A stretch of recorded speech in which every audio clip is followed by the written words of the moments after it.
again, nice and slow. So you just slide them back to your right, all the way back.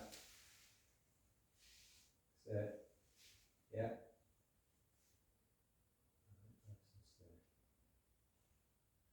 Slide back to your left.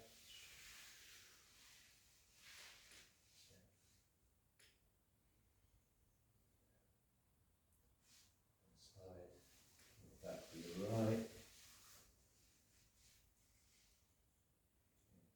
Now I just want you to drop your arms, just relax your arms now, you can relax the arms.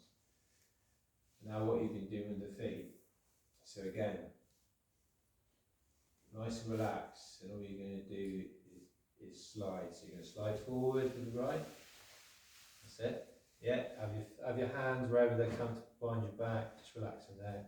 So your top body is just really relaxed, feeling that, that marriage of gravity, and then you just slide. So I always think of this as what my mum told me not to do in the supermarket, so slide.